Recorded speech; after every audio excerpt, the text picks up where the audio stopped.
Today on Faith Matters, the one, the only, Jeff Peterson.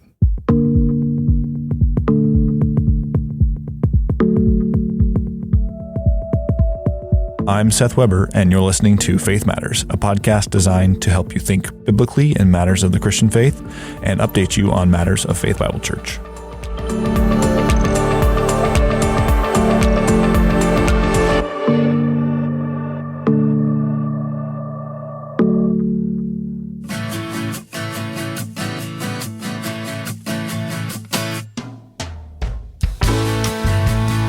Good to have you here, Jeff. Lying is a sin, Mr. Weber. It really is. Well, thank you.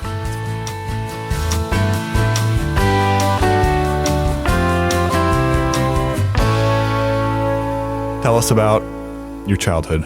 Where'd you grow up? You didn't really grow up. No, most people don't think so. Born in Spokane, moved to Seattle. 4 or 5, came back at 15. Okay. Very bad childhood. Lots of bad stuff happened to us. My grandmother, my dad's mom, I lived with her the last year of her life, and she told me all kinds of stories where she'd come over to the house and there'd be no food and no clothes and no shoes, and we'd be out playing in 3 feet of snow because we're kids. Yeah. And I'm the oldest of 6, and we have 6. Make it. So, stepdad was a monster. But when I was 1-ish, my grandparents and my parents were playing pinochle in the kitchen. As they do. Well, a long time ago. I don't know if they still do. I was crawling around, got under the sink, and there apparently was bleach without a cap. Ooh. And, you don't know till you try. So I tried, which ruined my beautiful singing voice. And I can't smell or taste almost anything. That's just crazy. So ghost peppers are what I have to have so I can taste. Wow. Or a whole bunch of sriracha. Wow. My wife, as most of you know, is a pretty good cook. Amazing cook. And she'll say, "Hey, how was that?" I said, "Well, the texture was great." So you're a texture guy. Well, now. Yeah. But, well. You're a musician. Tell us, when did you start playing music? 10 years old, I got a clarinet. Okay. Had just a few lessons because we moved like 50 times when I was a kid. Spokane, Seattle, lots of Seattle. Okay. And we moved so much that I learned about a third of the notes. Okay. And then the next place that we went, you already were supposed to know your notes and be in a band. Okay. So they put me in this band and got to junior high. And somehow I was pretty good by then. You just figured it out on your own? Yes, I did. And then when I went to another junior high school, I'm pretty sure that junior high teacher told the new one that, I was a good musician because he was going to move me up to the big band. Okay. And so in West Seattle High at that time, there was 30 clarinets. So he said, "All right, you're going to be 31st. And starting tomorrow, you can challenge anyone, including number 1. And if you win, you'll switch places." So after, 3 or 4 weeks, he comes up and says, "You're not going to challenge anyone, are you?" "Nope, I'm happy down here." So he said, "Come here." Showed me a case, said, "Open it." I opened it, put it together. Like, what is this thing? Put it together, and it was a bass clarinet. Okay. He said they didn't have a player, and I didn't even knew there was such a thing. Okay. So. And thus started your life in bass world. Yeah, I actually don't hear very well. Even bone conduction. So I can't sing because I can't hear myself. Huh. I ended up being all-state bass clarinet in high school. Wow. Which was pretty cool. But, nice. You have to really know 5 notes. It's a bass clarinet. How hard is that? It's like your 4-string bass. So going into my senior year, I asked the band director, "Can I play tenor sax parts with my bass clarinet in jazz band?" Oh. He's like, "Oh, that'd be cool, but we already have a tenor sax player. What about bass guitar?" Well, my best friend at 12 had a bass guitar. And so on my 13th birthday, I got a bass. Okay. And I played and played and played and played. I would take my bass clarinet home and my bass guitar and sometimes my amplifier home on the bus when I was living downtown and going to Rogers and practice and, until 10, 11 o'clock at night and then bring it all back. Wow. And then it sucked because I was also a football player. So you basically just took up the whole back of the bus. They're waiting for me as I dragged stuff the bus. Got in a band after high school and pretty much been in a band ever since. Till recently when the guitar player decided to move to Seattle, of all places. I know. So how did you come to know Jesus? Does that happen when you're a child, when you're a teenager? Where in the sort of flow of things does that happen? Well, after high school. My sister, the next number 2, she would call me every Saturday night and say, hey, why don't you come to church with me? Okay. And of course, my response was, Christianity has killed more people on this earth than anything else. And finally, just to get off my back, I said, all right, I'll go. Hilliard Baptist up in Hilliard there. Okay. And for the only time ever, they had an altar call. And I came forward and accepted Christ. Wow. And I remember the weight that lifted off my shoulders when I was in the back room praying with a couple of the elders of the church was remarkable. Wow. So God just changed your heart fast. Mm-hmm. So then I started going to church there, obviously. Okay. And kind of like we used to do here, they every once in a while would pass out hey, if you're interested in ministry. I said, hey, I'm a bass player. And turns out the pianist who became my best friend had been praying for a bass player forever. Wow. How old were you at this point? 25. 25, okay. Gave my life to Christ. 63 now. Like every other church on earth, they had some yucky sound equipment, but no sound person. So I ended up running sound when I wasn't playing, installed a sound system there, installed lights. Okay. They got a drummer, the pastor's dad, and all the old people were like, oh, it's like a bar in here. And maybe 6 months later, if we didn't play, it was the old people who were like, how come you're not playing? Where's the rock and roll? And we just had to talk to them about when they listen to the music that they listen to, the Gaither band or whatever, there's a whole band. And it didn't take them long to realize it's not, if it's good enough for the Gaithers, it's good enough for Hilliard Baptist Church. There you go. That's funny. Okay, so when we had Mitzi on the podcast a while back, she told us the story of how you guys met and fell in love. Tell us your perspective of all that. You can do a short version; doesn't have to be the whole thing, but summary of that. Well, she got it all wrong. She got it all wrong. So I don't know if you could make it short, but singing group was coming to our church, and you could come and apply, try out if you're a musician or a singer. Okay.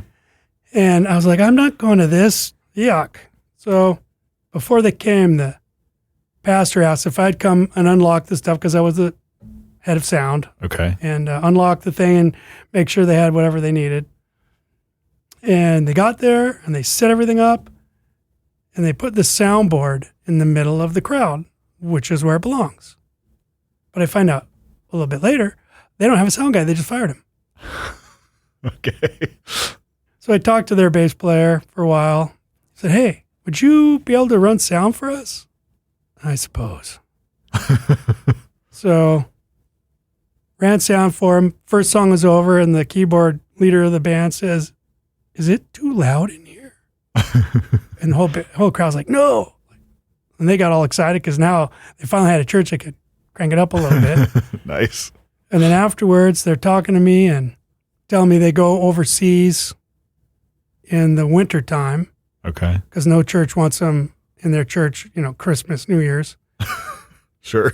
So I ended up going to India that winter with most of that group.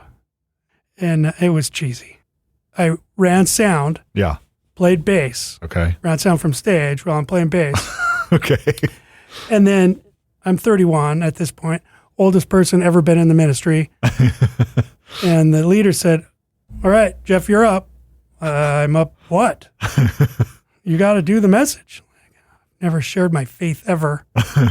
And so the first time I share my faith is in 3,500 kids in India. Oh my goodness. Yeah. And I get off stage, I'm just sweating. And the band's like, that was awesome. So I was bass player, sound guy, and speaker for the band. My whole first year, I had one day off. I'm kind of used to that. So that wasn't so bad. But that one day off was finding that shirt to send to Mitzi. October 28th, 1993. Okay. We flew into her church. The only girls on tour that had ever liked me were either 8 or under or 80 and over. She had me look at her car. I looked at her car, sent the team a thank you letter. Uh-huh. Then after Christmas, we drove all the way back down to Miami, worked our way back up, and they called her church and said, can we come? So that was the second time I saw her. And the third time I saw her, everyone was going home to fundraise, but I basically paid for my way because the church wasn't supporting me very much. Mm. And I said, you're sending me to Charlotte to fundraise. So third time I met her, 12 hours from the time I landed, we were engaged, which I didn't plan on. I just wanted to go down and, hang with the girl I knew that stupidly liked me. Do you stop doing the band stuff at that point, or did you keep doing it for a while you were married? No. And I decided that's too hard of a life to be newly married. Yep. So I moved to Spokane, found a job. I told her, we'll go anywhere in the world. I don't care. I don't really have a lot of ties. Mm-hmm. But I was going to school previous at Eastern. Okay. And so she said, we'll go to Spokane. I told her there's never any natural disasters like in Charlotte.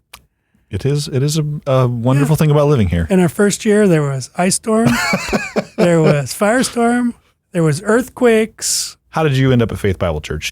Our church spiritually died. The people that were holding up faith in the building started moving on to other churches. I am still hold that your church is your home and your family as much as your own children. So we prayed about it and talked about it and decided we're going to stay, we're going to see this thing through. And then we got pregnant. We said we can't subject our kids to this. So we tried a bunch of churches. One church, guys playing guitar before service starts. And, as people are coming in and they're talking to each other, and he stops and says, you need to shut up. This time is to get your heart right with God. We never went back there. So another church was 99% white. Choir was up there dancing while they're singing. And the worship pastor, or maybe the pastor, I don't remember, but walks with a wireless mic from the foyer through the aisle and messing up people's hair as he's going while he's singing. And gets up on stage and like, okay, we're not coming back here either. And then we came here. I didn't even know this place existed. I don't know how we found it. And John Smith did Luke in 45 minutes. Oh my goodness. And she's from a Methodist church, and the pastor that married us was the first actual Christian that they'd have in the pastorate. Okay. And our pastor was topical. And then we get, all of Luke, 100 miles an hour. Like, I remember going home like, what just happened? Wow. And then we came again because it couldn't be that amazing and psychotic all in one next time. Uh-huh. And they had hey, if you're interested in the church, come after between services, and they had the get to know about us. And we had Earl, who we didn't know was blind until after. And he did our interview and talked to us, and gets to the end of the time and hands us a paper and says, here, sign this. And you're members. Wow, they really did it fast back then. They did. So he I signed, and on the way home, she was angry. I thought we were going to talk about this. And I said, well, it's exegetical teaching. Yeah. At that time, we had a children's ministry that was writing their own material instead of WANA, and was being sold around the world, actually. And then Frogs Ministry, which I got involved in. This was real strong. I said, where else do you want to raise your kid? What else do you need to know? The band was good. The sound sucked. But you were there to fix that. I say that everywhere. And yeah, so we started coming, and I wrote that I play bass on the weekly things, you know? Sure. So they got me up to the ASAF Christmas party. Yep. Worship ministry used to be called ASAF. Yeah. Bring your bass. I brought my bass, and it was John, the worship pastor's wife, had talked to Mitzi, found out I'm a sound guy, been a sound all over the world. And she said, well, you make sure he tells John that he's a sound man. So I go up there looking for someplace to plug in my bass, and your wife says I'm supposed to tell you I'm a sound guy. So the next Monday, I come in for practice. And I'm back there with the two guys that had been running sound for a long time. Okay. And I'm not the most tactful guy when it comes to this. You don't say. But I'm trying to think to myself, they didn't know the difference between a pre and a post button on the channels. Yeah. And I finally said, guys, if it was me, I would make all of these buttons post. Oh, why? And I explained, well, we wondered what that button was for. So that's funny. At the end of practice, John comes back and asks the two guys if they, trained me on anything. No, actually, he trained us. There you go. Sound, how to EQ. And that's funny. So I've been here 21, 22 years, I was told the other day. Or an employee, actually. Jeff is the one employee at Faith Bible Church that no one really knows he's an employee. He just kind of flies under the radar. Or what I do. Yeah. In fact, you're not even listed on the website. I need to get you on the website. So tell me about your kids, your family, and your kids' very fun, creative names. My wife, well, we never got ultrasound. We never knew boy or girl. Okay. So we had to come up with a boy name and a girl name every time. First one, if it's a boy, she liked the name Seth. It's a great name. Which is actually, he's named after the snake in the BC comic series. Okay. But she said, you have to give him a middle name. So I gave him mine. Boring. Your middle name is literally boring? No, Gordon. Gordon, oh, okay. I'm Jeff Gordon.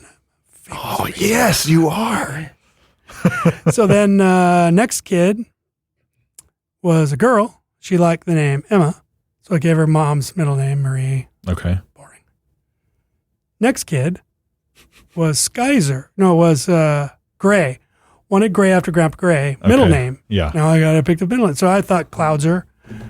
Or my favorite was Earl. That would have been great. Earl Grey. I'm a big tea drinker.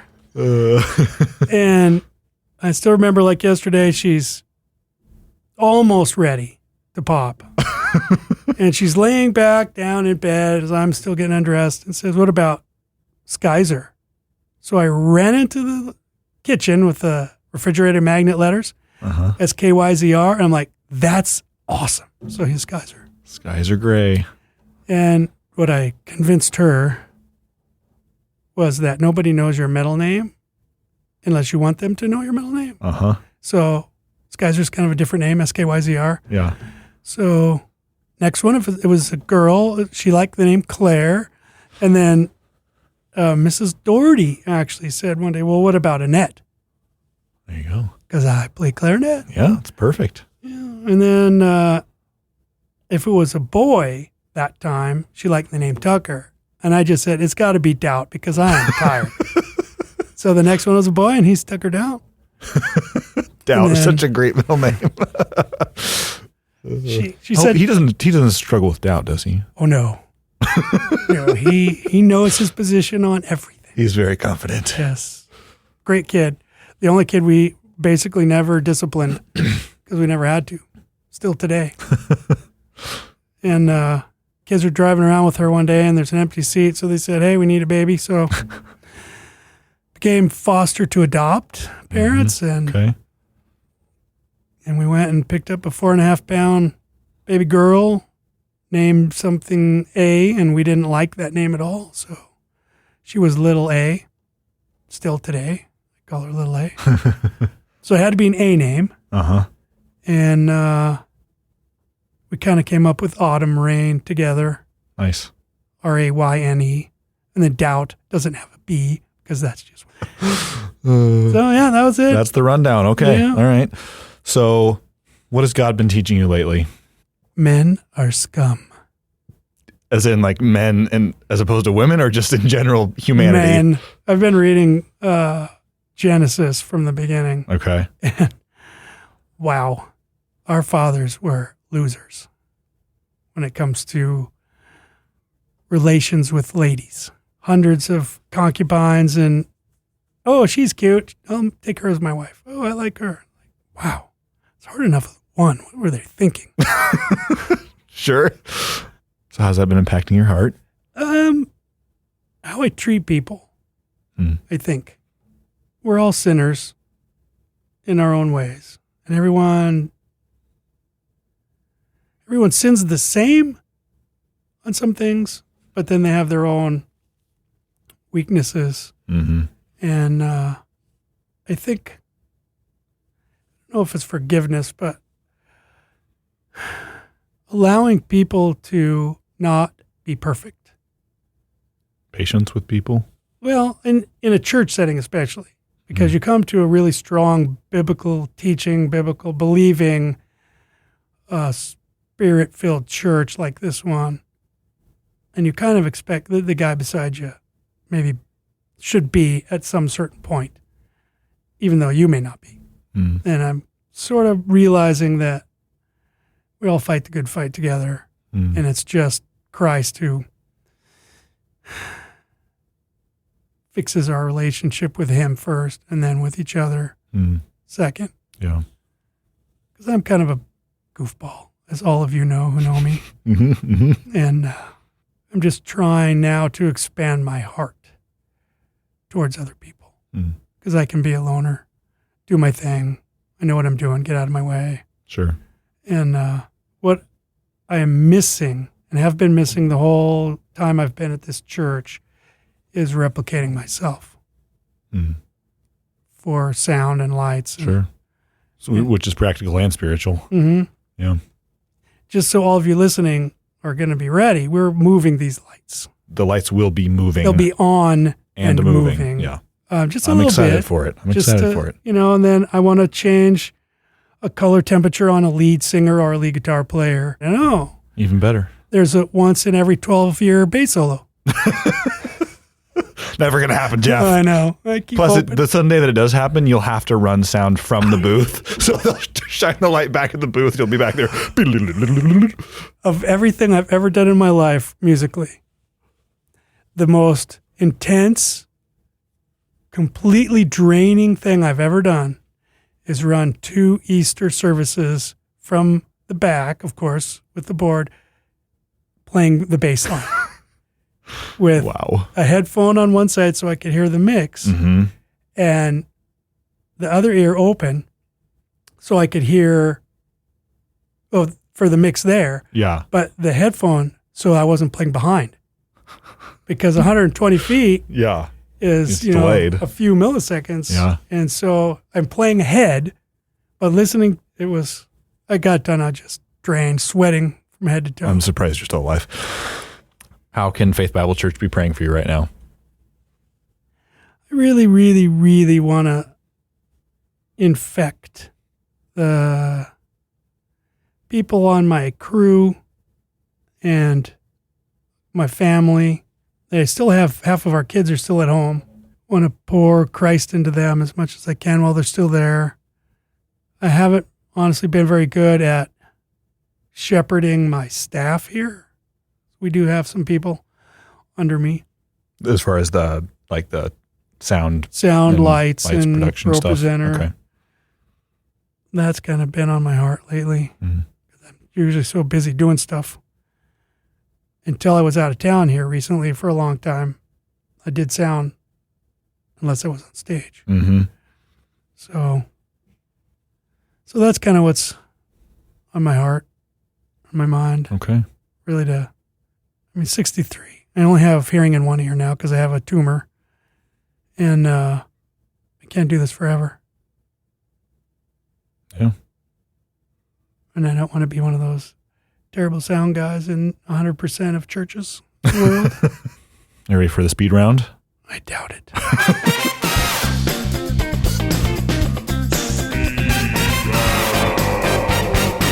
Cats or dogs? No. Pineapple on pizza? Pineapple anywhere. I love pineapple. Pets?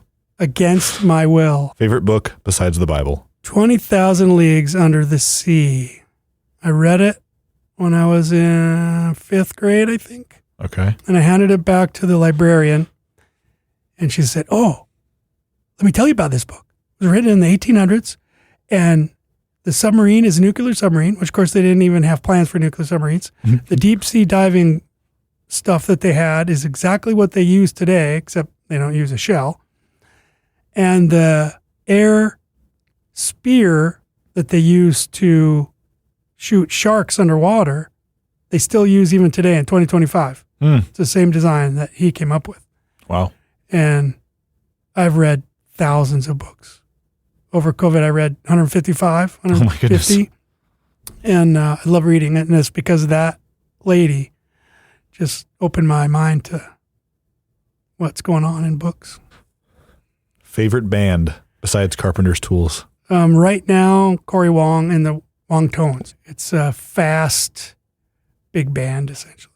Favorite movie or TV show? Well, I've seen Shooter about 115 times. Best surprise gift you've ever gotten? My first good bass guitar, 1981 Ibanez Musician. What would you do with all the extra time if you didn't have to sleep? I'd probably read. Favorite place to eat out in Spokane?